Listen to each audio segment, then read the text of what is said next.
Now starting, all attendees are in listen-only mode. Good afternoon, ladies and gentlemen. Welcome to TechGig webinar series, our endeavor to empower techies. We believe that sharing of knowledge is the key to enhance our skills and grow us as professionals. With this principle in mind, we've initiated a series of webinars conducted by industry experts to give you all a crisp insight of various domains. The topic of this session is Learning from Experience, Collaborative Journey towards CMMI. Our guest speakers today are Anurag and Tripti Jain. Tripti has over 11 years of experience in delivery and quality. She is ITIL V3 and Six Sigma Green Belt certified. Tripti is currently working as Manager Process Group at OSSCube India. She has hands-on experience of QA concept, practices and procedures with knowledge of software product development and maintenance lifecycle.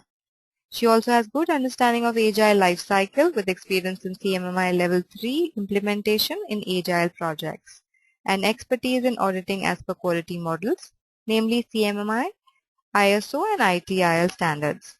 We also have with us Anurag, who heads the Business Development Initiative at OSSCube. We expect this webinar to last for an hour with 45 minutes of presentation and the remainder time for Q&A round. So if you have any questions, please submit them using Questions tab on your GoToMeeting control panel. So without further delay, I introduce you all to our guest speaker. Over to you, Anurag. Thanks everybody for taking time out of your schedule for the webinar on CMMI. I will take a very small time of yours to take you the introduction of OSSCube. OSSCube is a leading global open source software focused company providing an integrated value of chain of services encompassing outsourced software development, product customization and implementation, consulting and training services on open source product and technology, and delivered to its principal locations spread across North America, UK and India. To consistently deliver efficiency, excellence and innovation for our customers, OSSCube works closely in partnership with leading open source technology providers. You can see it on the screen of PHP, Sugar CRM, Drupal, Pincore. We work across all these products to come with the application which meets your business requirements. We are the cloud era of partner in Asia Pacific, and we are also the talent partner in the Asia Pacific. OSSCube has a broad set of competencies, but our greatest strength and what separates us from other open source solution providers is the ability to integrate many applications into a solution that can help you to meet your business objectives and differentiate yourself from your competition. As you can see on the screen, there are different products like Sugar, CRM, Magento, Drupal. We use all these products to integrate into a solution which can help you. Now I will pass this on to Tripti to take you on the webinar with CMMI.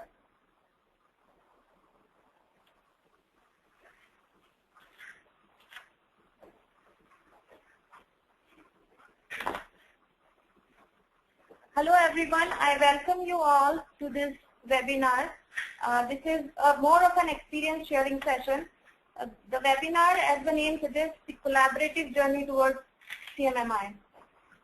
So before we go into the details of the webinar, I would first like to inform you, share my experience with you that OSSCube was certified on CMMI Dev Level 3 in May 2014.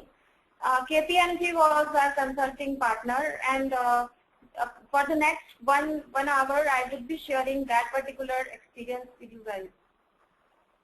Okay. So the topic for today, what will be covered in next 1 hour? Today's session is, as I informed earlier, is more of an experience sharing session. We would like to provide insights on how we planned this session, planned this journey, what were the key success factors during this particular journey, and what were the learnings. So I would be sharing for each of the phases what were the challenges we faced. I would be giving you some tips on in our size kind of organization, what are the typical challenges you may face and how you may overcome from those. Today's this particular presentation I have divided into 5 major sections. the different phases of implementation. Those were initiation, planning, execution, appraisal planning, and final appraisal. And in the end, I would be discussing the takeaway of the experience. I would also like to inform in beginning that the objective of this session is not to cover the CMMI model details, process areas and explanation around that. I would not be talking in much detail on what are the process areas in CMMI, what are the practices, and how you can map them into your organization. So this is not a session on CMMI details and CMMI overview, but yes, I would be covering what all activities are to be done for the CMMI implementation. Okay, before we go into the journey, if I take you through the journey, let's answer first these questions. What is CMMI? What are the key benefits? And what is return on investment? So CMMI is nothing but a best practice collection which provides understanding of what should be done in order to improve quality of work products and services. With 5 maturity levels or 3 capability levels, the CMMI defines the most important elements that are required to build great products or deliver great services, and wraps them all in a comprehensive model. CMMI is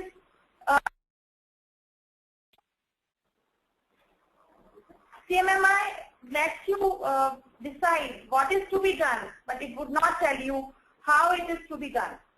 The process area is intended to be adapted as per your organization. You are not supposed to take these CMMI practices or process areas as it is for your process writing. What are the key benefits and what is the return on investment? In our case, the key benefits, what we achieved after implementing CMMI was, we were able to do planning in a better way. We were able to track things easily or in a most efficient way. Return on investment, like our major challenges before this implementation was to have a customer service experience. We wanted to enhance that particular experience. So the number of defects which were very high before that implementation, we experienced that number had gone down drastically, and we could see that significant change in our way of working. So this particular presentation, starting with the phases of the CMMI Dev Level 3 implementation. The first phase, as I said, initiation. During the initiation phase, you first need to answer why CMMI, what is the business need, and why is it required? Is it just required for marketing and bidding purpose, or we really want to see a cultural change? CMMI should not be implemented just for marketing and bidding purpose. If it is done with that intent, it would be a big overhead for the organization. If it is, because CMMI is not just a motive of, the motive of CMMI implementation is not just to enhance the marketing and bidding or marketing strength of the organization, but if implemented with the right intent, it would help the organization to strengthen its processes, strengthen its delivery and service models.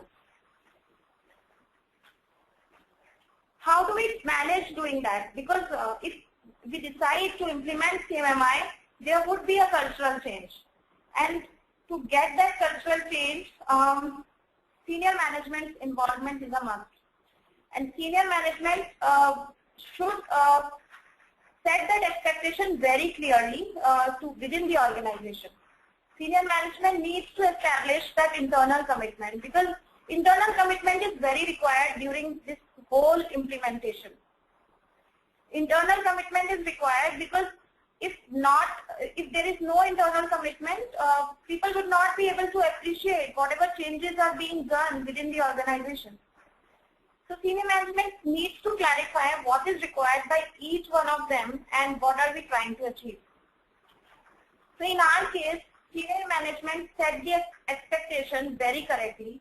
They discussed in very beginning, they They had all the key stakeholders at one place. They brainstormed. They did all the discussions and why we required CMMI. And once everybody was convinced, then only we decided to go ahead and implement that particular, go ahead with that particular implementation. Before we go into further detailing, we realized that we need to build up, we should have some expertise around that, and to get that extra expertise, there was an external consultancy which was hired. So for us, in our case, KPMG was hired as consulting and appraisal partner. Partnering with CMMI Institute, CMMI Partner Institute will always help. In our case, KPMG was involved in gap analysis, process reviews, implementation reviews, all the phases of the CMMI implementation.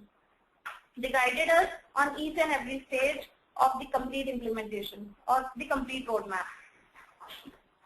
Once that external consultancy was freezed, once the CMMI Institute partner was freezed, there was a formation of formal SEPG team. This SEPG team was responsible for, they were the core team members who were responsible for planning and execution of this particular implementation. This was a group which was mainly responsible for process definition, implementation, trainings and audits to start with. This group was consistent of 3 members initially. One was a senior member. Senior member was involved in this particular group because one senior member was there to guide us what would go and what would not go in our organization. They knew what are the key challenges in the organization.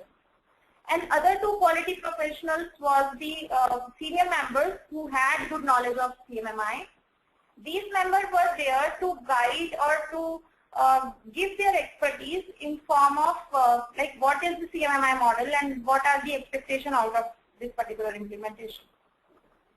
These 2 quality professionals were also capable of doing audits and training. Once the formation of SEPG team and the consultancy partner was done, so now we had our core team ready. So SEPG team along with the external consultant partner KPMG was there to guide the whole organization for the complete journey. Moving on to our next step was to do a gap analysis exercise.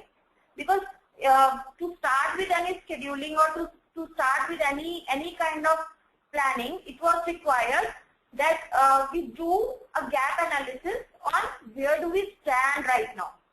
That was one of the key steps for our particular implementation, because we wanted to understand how much effort was required, how much time was needed. So gap analysis exercise was conducted by the KPMG consultant. It was a 3-day workshop. And during this workshop, all the project managers and QC members and any specific roles like senior management or program managers or view heads or any department head like SCM head, etc. were interviewed. And they were asked to give the frank opinion that in their opinion what exists in our organization currently, and they were asked questions about like what is required. And when they realized, okay, this is something which is missing in the organization, they started appreciating why it is required. After that 3-day workshop, KPMG submitted a gap analysis report. In that gap analysis report, there were few major findings, out of which some of them were like, we realized that there is a need of formal process documentation, because during those interviews, people did mention that some people said that certain processes exist, some people said certain processes does not exist. So we came to know that there is a gap in understanding or there is a gap in process writing or having a formal processes at the org level. That's why we came to know that there is a need of quality management system. And hence, that was one of the first steps which we came to know that was required for the quality for the next few months. Then we realized the processes were followed differently in different teams. Like if, let's say, change management or change request management process exists, some people were aware that approval from so and so party is required. Some people were not aware, or even if they were aware, they were not doing so.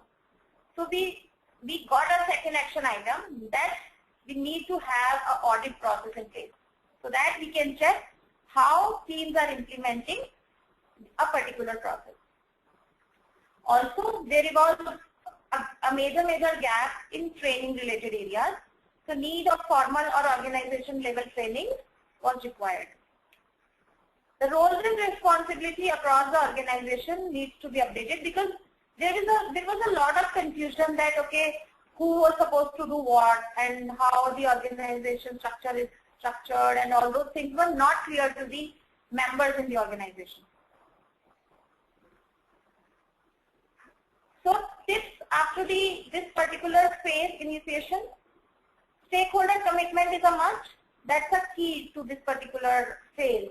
I mean, before you go into any kind of implementation, be it CMMI, be it ISO, or any other quality model, or any other process improvement you are running in your organization, this is a tip that you need to have internal commitment, or you need to have a stakeholder commitment, and acknowledge the gaps as early as possible, because this is how you would be ultimately leading to the on the path of the improvement.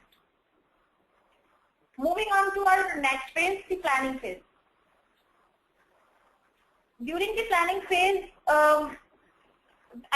we got to know after the gap analysis that we had our action items ready, and we were aware that what were the major milestones around which planning needs to be done. So some of the major milestones for us was to build a quality management system, to have process reviews at multiple levels, and we knew that we need to roll out those processes. This rolling out of processes was an important step for us, because we knew that resistance would come, and we were also aware that if we do the implementation in one go, the resistance would be very high and it would be difficult to handle. So we were aware of all those challenges, and I will tell you how did we overcome from all those challenges. We came to know that we wanted to set up an audit function. We wanted to initiate training programs. We had to do the implementation reviews by the external consultant. We need to do the appraisal planning as well. In our case, when we started this program, we took a target of 10 months, but we realized that it's like case like ours, where we were doing such kind of implementation for the first time, and we were doing it from the scratch, and with the intention that the implementation should be done in a real sense, not just the data fudging. It took us 15 months. So you need to set a realistic deadline. So typically, if you are going for level 3 implementation kind of scenario, and you are doing implementation from the scratch, 14 to 16 months timeline should be the target.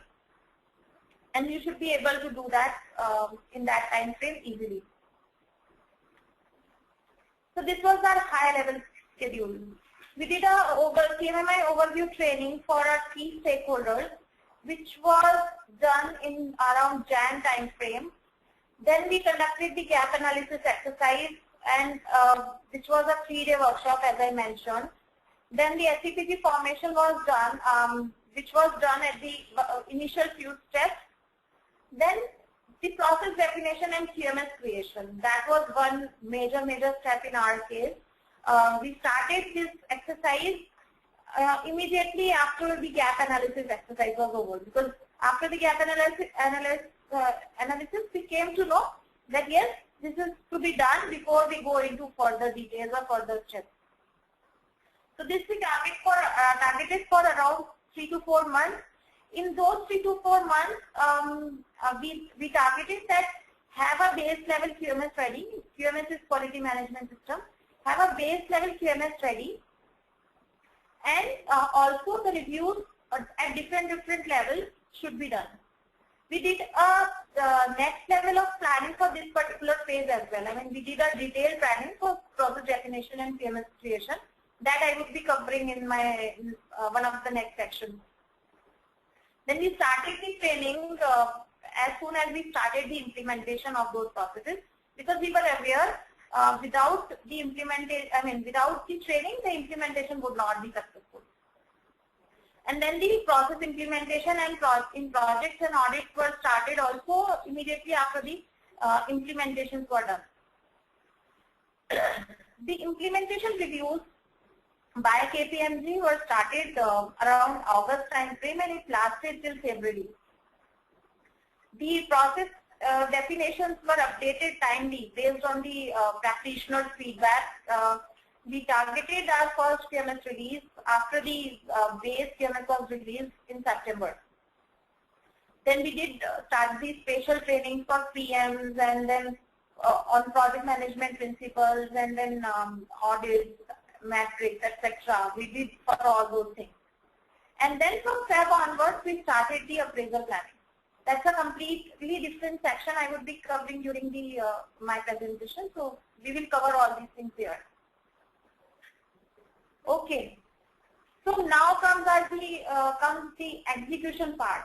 So we had our brainstorming done. We decided that okay, yes, we are going for CMMI implementation. We decided that we are the constellation we have decided was dev constellation.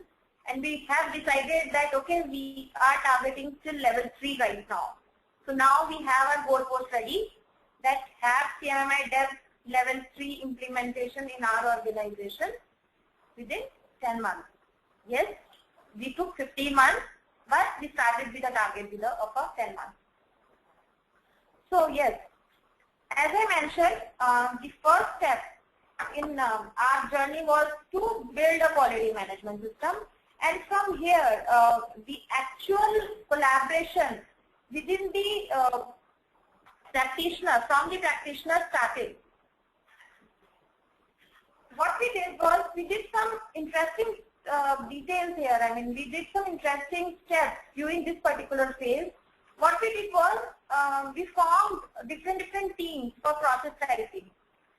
And these teams were like, they had members from SCPG, from senior management, and the SMEs, or the practitioners who were supposed to perform these processes. So that's a collaboration which we started during this process writing phase. What would these teams would be doing? They would create the processes, and they would brainstorm on them, and then they would create different versions. Once these teams were confident, okay, yes, we have done the draft process writing done, then there were multiple reviews planned for those. There was reviews from program manager, there were reviews from COO.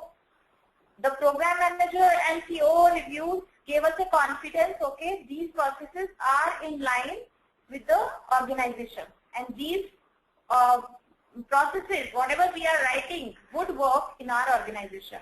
And they gave their input wherever possible. We did some smart things there. Let's say the practitioners were involved in the process writing, their acceptance was much easier, because they knew that processes were created among some of them. Among each one of them, we picked some members who were SMEs or who were doing some special kind of activities, or they were the subject matter expert of that particular process or activity. We picked them and took their help. Okay, and since the quality members were also involved, they gave us an insight that, okay, each of the CMMI practices were to be referred while writing the processes.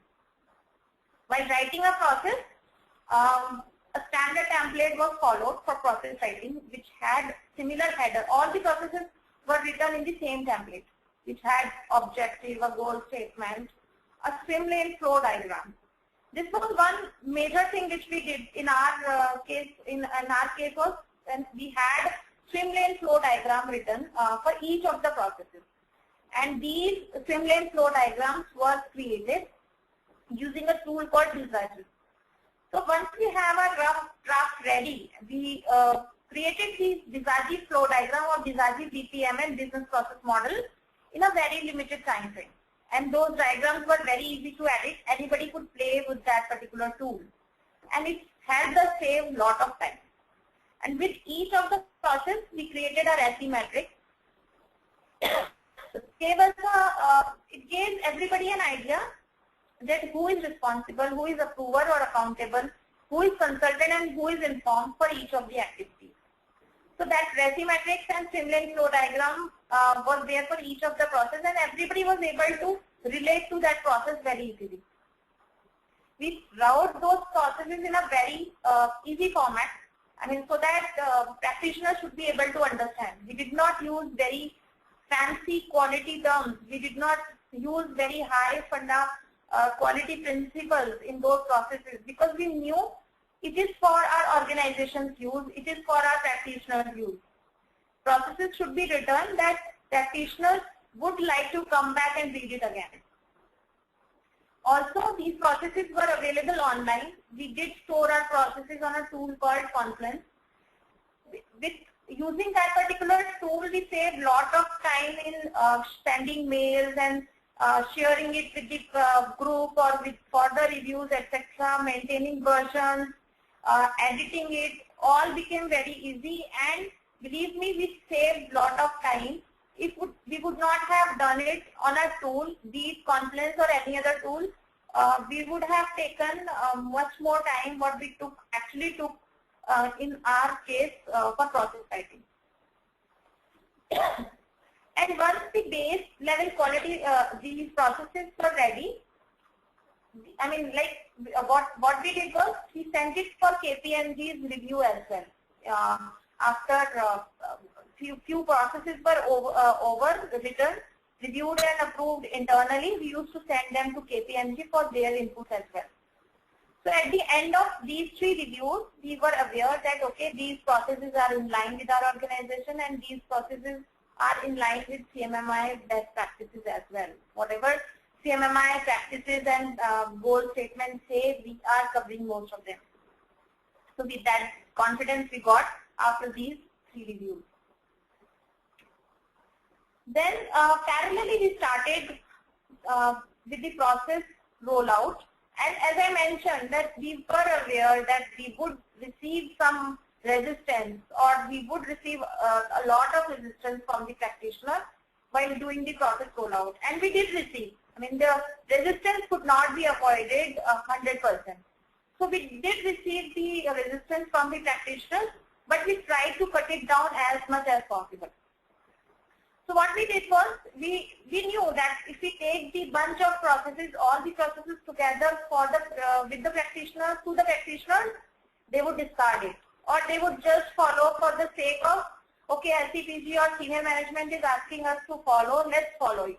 But they would not adopt those processes. To cut down that particular resistance or that particular feeling, what we did was, we started rolling out the processes on a monthly basis. We used to plan month-on-month basis that, okay, what is the implementation plan for this month, and we would share that plan well in advance with our project team members. And before rolling out any process, we used to do a proper communication as well as a training, because some of the concepts were introduced within the organization for the very first time. See, planning, tracking, every team was doing, but they were doing it on their own way, but they were aware of the concept. But some of the concepts, like why configuration management is important, what is configuration controller, and what is, we introduced such roles in the team. Then risk management, issue management, all these things were not happening in the organization earlier in a formal way.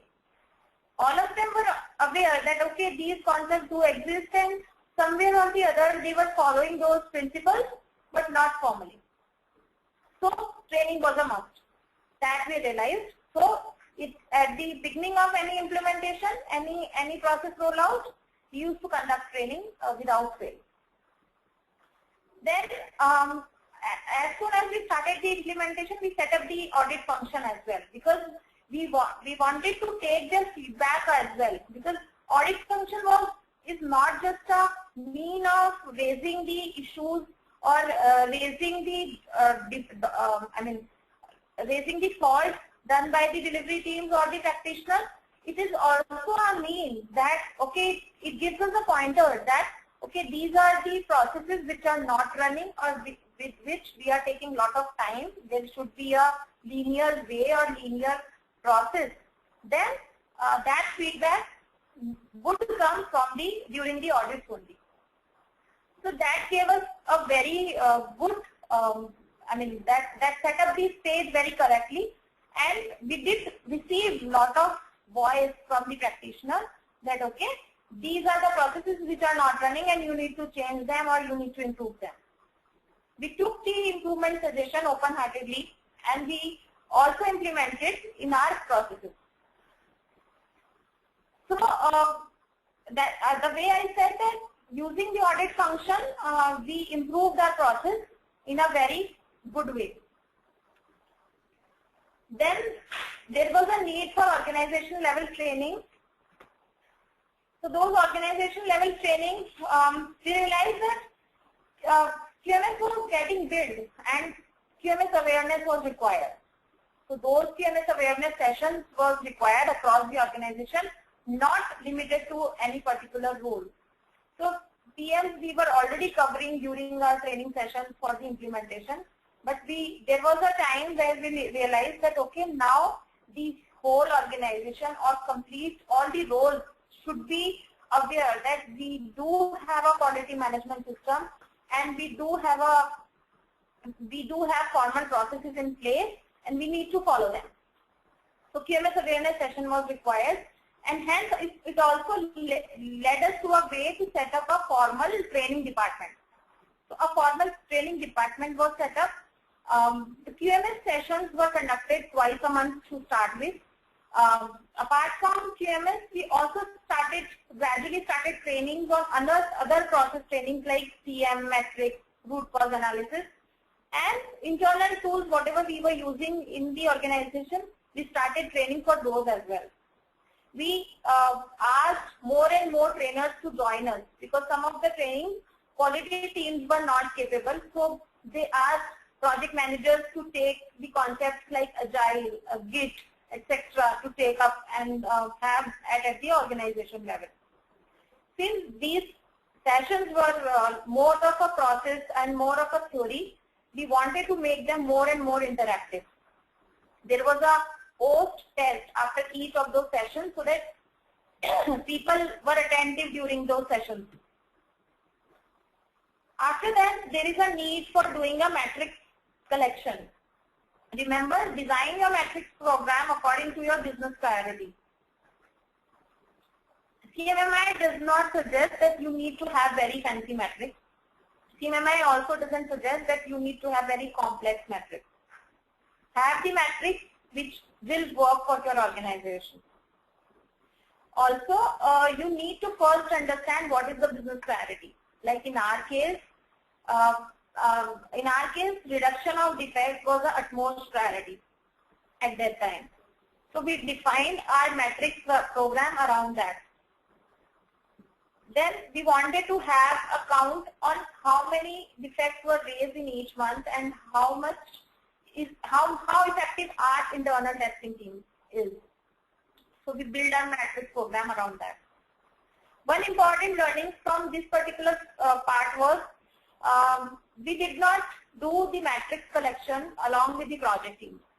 So they were not able to relate to that data very much. And we faced this issue during our final appraisal. But since they were aware of the matrix and they were not directly involved, but they were doing the influence part, they were able to overcome from that particular challenge. But the learning which I would like to share is do the matrix collection and let project teams do the matrix collection, because if they do the matrix collection on their own, then they will own it. In our case, usage of tool was a great relief. And if you use a tool, there would be lot of manual activity which would cut down for the matrix collection. We were able to publish lot of dashboards, lot of reports online using those tools. Then whatever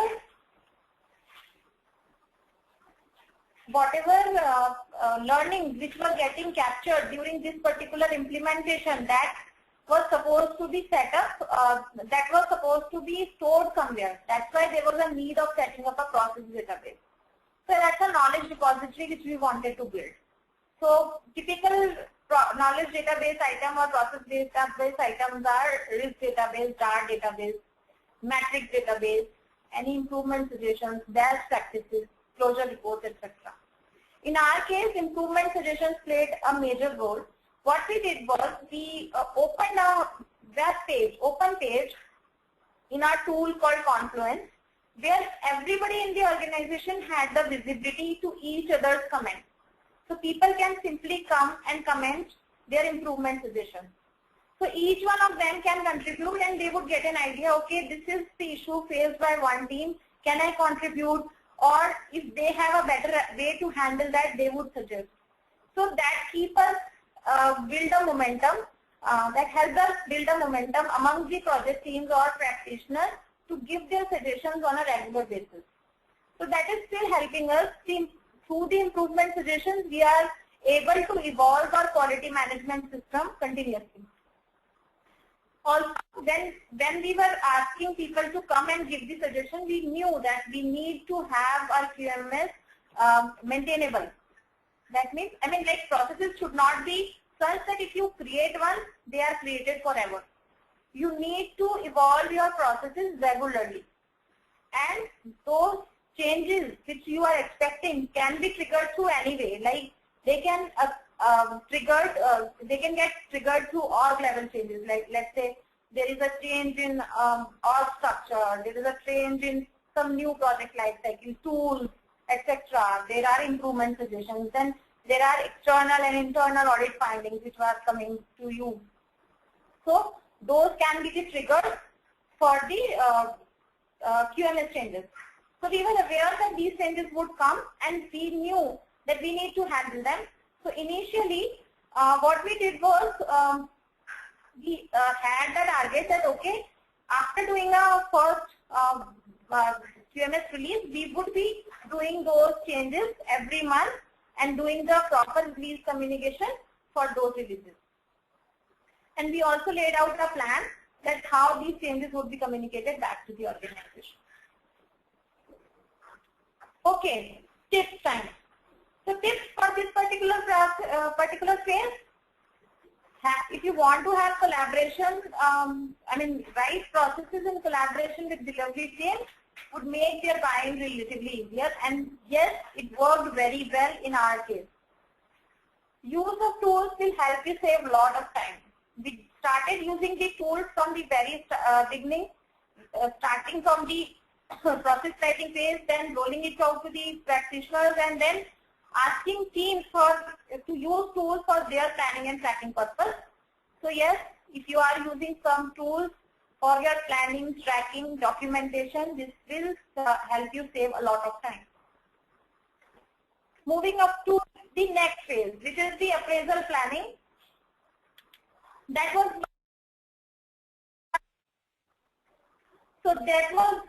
one major step towards the final appraisal. The appraisal planning should get started at least 3 to 4 months prior to your actual appraisal. So first step towards your actual appraisal planning get started is the lead appraiser identification. If you have hired any CMMI Institute partner, then they would definitely help you identifying a lead appraiser. So in our case, KPMG helped us in identifying the LA. So remember one thing, nowadays there is a cap on LA doing the appraisal. It is limited to 12 appraisals a year. So you need to ensure his or her availability well in advance.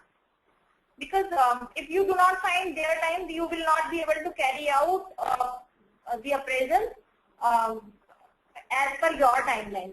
And that would affect the business in a major way, because you would have done certain budgeting, costing around that, and if lead appraiser's date was not there, the appraisals would not happen.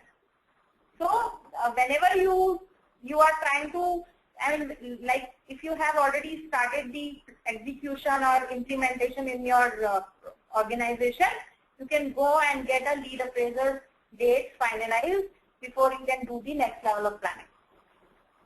And once the lead appraiser is finalized, you need to ensure that they are aware of the type of projects running in the organization. They are aware of the org structure, etc. before they do the appraisal planning. They need to have some amount of idea that, okay, what is this organization about, what is the size of the organization, how many projects are running in the organization, what is the typical size of the projects running in the organization, and what kind of technology or what kind of projects they run in that particular organization.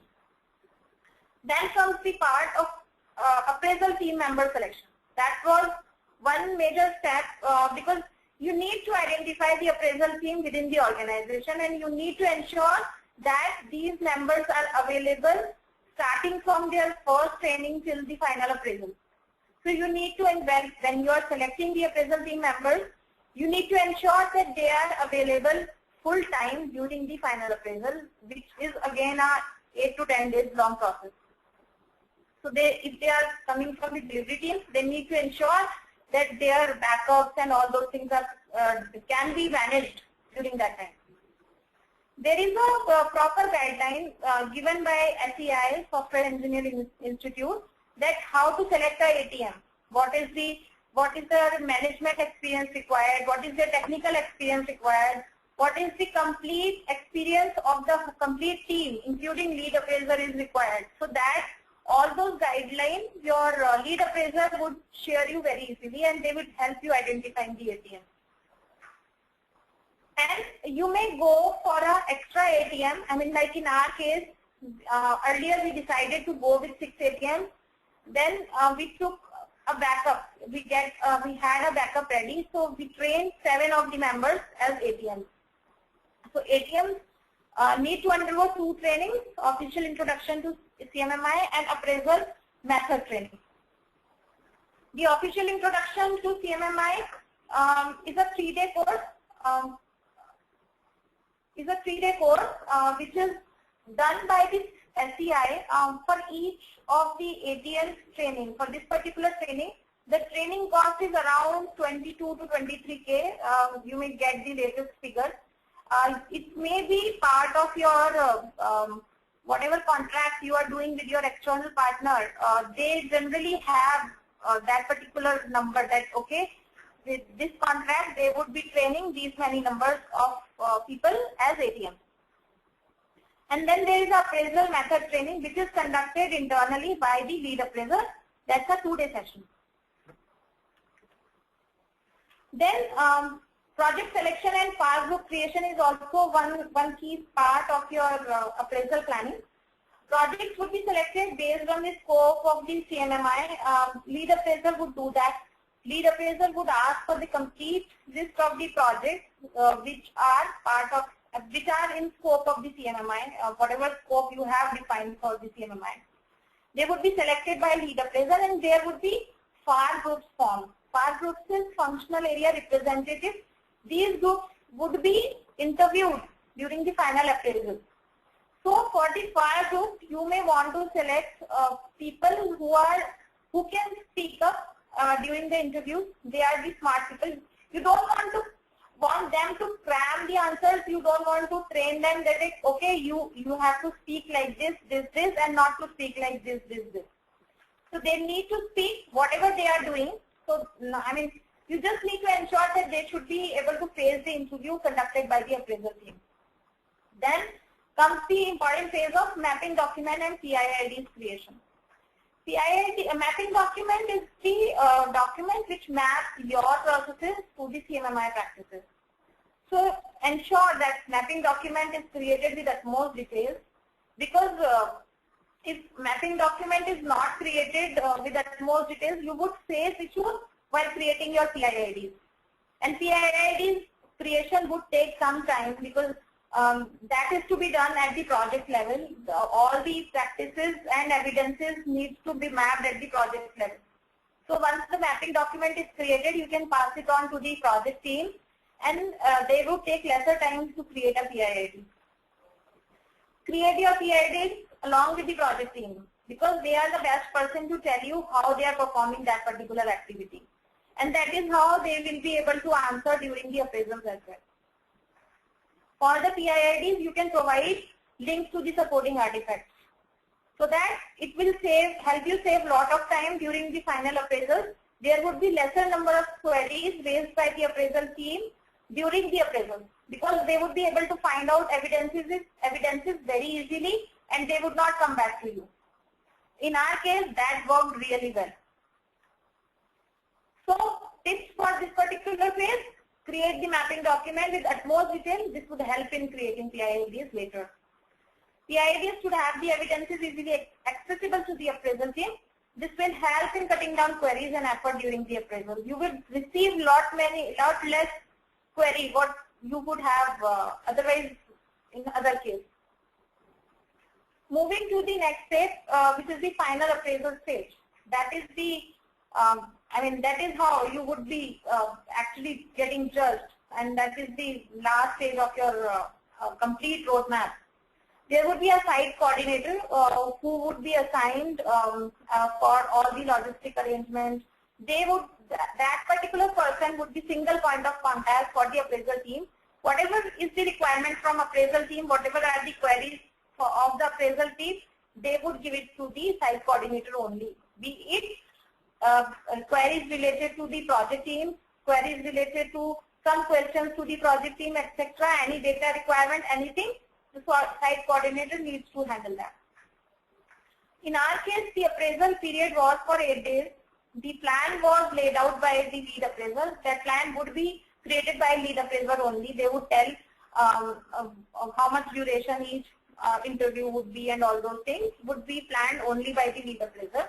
In our case, it lasted for 8 days, 2 days for process review or the documentation study, 4 days for the functional area group interviews, and 2 days for final report, draft report preparation and the final rating. Interviews for the FAR group, and this is the, this also would be shared well in advance with the FAR group, that what is their schedule, and their groups would be formed well in advance. Logically, they would be grouped together. In initial 2 days, the evidence collection would be there in terms of documentation review, and during the interviews also, the appraisal team would be collecting the evidences. So there is 2 means of evidence collection: interviews and document review. So whatever thing they want to clarify, or they are able to find, or they are not able to find, they will still answer questions as. So don't worry that if I am being asked this question, were they not able to find this particular evidence, why they are asking me this question? No need to worry. They would be cross-checking you. So during the interviews, be very natural, be very normal. That they will be asking the questions just to cross-check whatever work you have done. So they would be asking questions around those activities only. During the final stages of that final appraisal is the draft finding presentation, which is the last but one day it would happen, in which all the interviewees, that is the FAR group, would be presented, and they would share the draft findings. The appraisal team would share the draft findings to the FAR group, and the final ratings would be decided by the appraisal team. During the draft finding sessions, the FAR groups can clarify some of the activities which they feel, that some of the findings which they feel for which they can still provide the evidences, they are given that chance. Otherwise, if no evidence, extra evidence is sent to them, the final ratings would be published. And in the end, once the final ratings are published, LA submits their final ratings in the CMMI appraisal system, and within a month's time frame, the results would be published on the FAR site, and mail will be sent to the sponsor for the final confirmation. And now in the end, the takeaways from this session, I would like to summarize what we have learned during this 40-45 minutes. Internal commitment is a must. That is one key thing which worked very well in our case. Since the senior management involvement was there in each and every phase, they were involved in each and every review, They were there to help us if we are stuck somewhere. So that commitment helped us a lot. And the same commitment and then the same intent was messaged very clearly to the organization, that why we are doing this initiative and what is required out of you. Use of tools would help for sure, and that's a major success factor in our case. Because we were not doing any duplicated work, people were not asking us why we have to do such and such activity in this way, and we were able to do it in a very efficient way. Set a deadline, because nothing would come to an end if you don't have a deadline. And set a realistic one. You cannot say that if I am going for level 3 from scratch, I would complete that in 5 months. No, be realistic, set a realistic deadline. Processes are for your organization. So you are not supposed to, or you should not copy the CMMI process areas. CMMI is just a guiding principle. You don't have to copy the process areas as it is for your organization. Remember, processes are exclusive for your organization. Awareness and training start as early as possible. Audit should not just be the fault-finding mechanism. You need to understand that practitioners must be facing some issues. Let them speak. Let them criticize the processes so that you can improve them. Plan for final appraisals well in advance, at least 3 to 4 months in advance. Otherwise, there would be no time left for your appraisal planning in the end. And in the end, practitioners should have answer to why we are following this process. Otherwise, they would be most likely doing things right, but not the right thing. I'm done with my presentation, and it's time for Q&A. Thank you, Tripti. Questions? Thank you, Tripti. Thanks for this insightful presentation. Let's quickly take up the questions now. I would request you to read out the questions and their answers so that all our users may listen to the insights. Sure.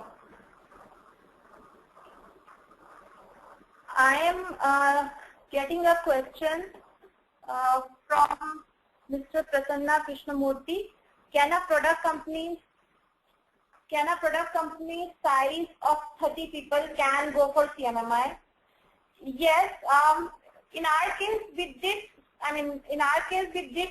Ask these questions with the lead appraiser, and then they shared their experience that very small size company, 30 to 50 people, were also going for CMMI appraisal. So it doesn't depend on the size of the company.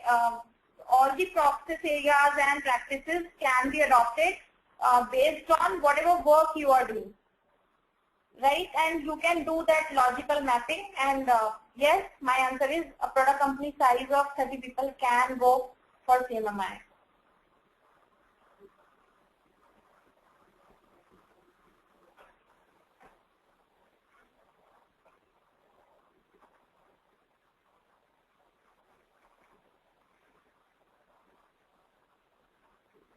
I am receiving a question from Nitin Dedia. How many projects did you choose for CMMI appraisal? So Nitin, in our case, we presented all the project lists to the lead appraiser. It's up to lead appraiser. I mean, they have some formula. They do some calculation based on the size of the organization and based on the project team members in each of the projects. They do some calculation, and based on the scope, they select some few projects. In our case, 6 projects were shortlisted. So we went with the 6 projects.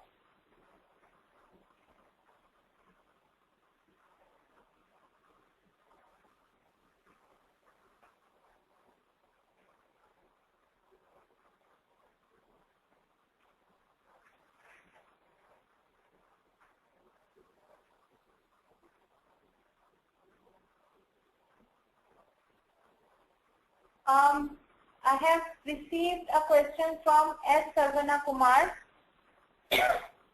For your SCMMI appraisal, did you use SCMMI B, C or SCMMI A method of appraisal?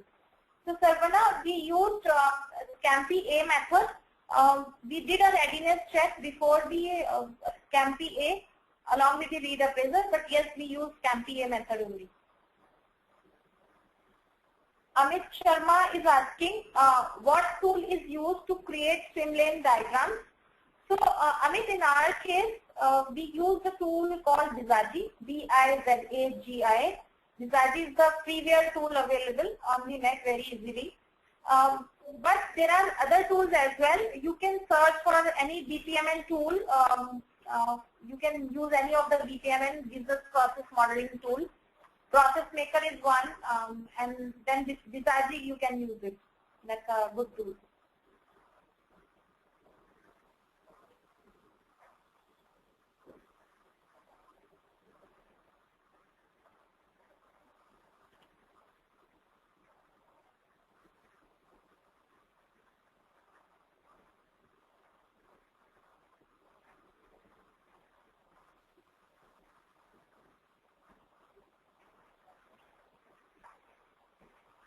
I have received a question on what would be the approximate CMMI Dev Level 3 certification cost of IC company size of 100. So Kishore is asking this question. So Kishore, in our case, there was external consultancy involved. So you need to understand there is a piece involved on CMMI A, B and C separately. There is a piece involved for ATEM training. So in our case, the KPMG consultancy was covering all those things. So it may take somewhere roughly around 8 to 10 lakhs, but I am not too sure about that costing part because that may differ from company size to company size and what kind of consultancy you are adopting.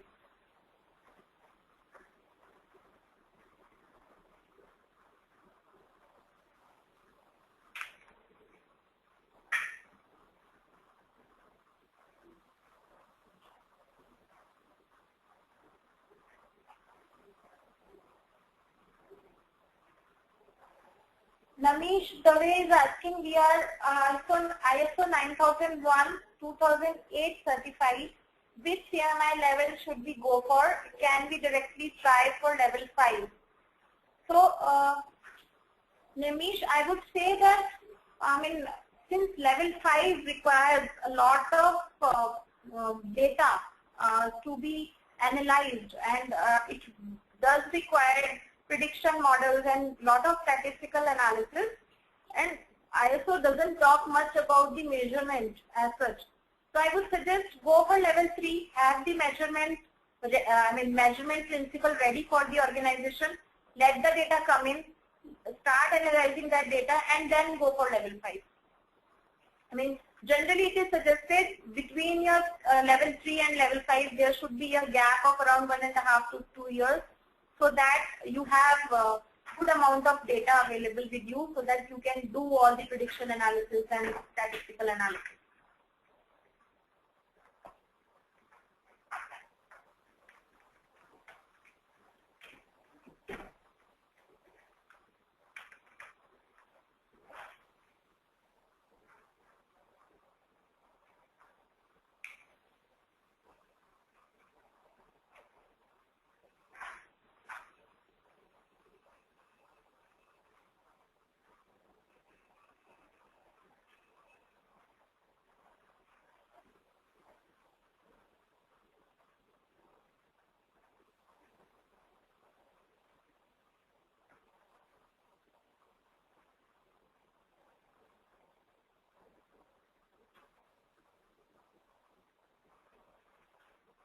There is one question on risk management. How you evaluated risk management of the process or projects at the start of CMMI implementation and how your company handled the risk. So first, when we started the risk management process in the organization, we started we asked the teams to identify risks involved in their projects so that they can understand what are the risks and they can actually think on and plan around those risks. And how the company handled the risk was, there was senior management reviews, which was done on a monthly basis.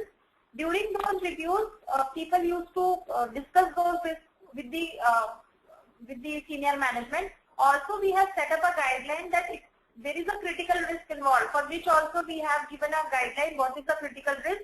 If there is a critical risk, then that needs to be escalated without any delay. And all the risks were getting communicated to the client and all the stakeholders in the weekly status reports as well.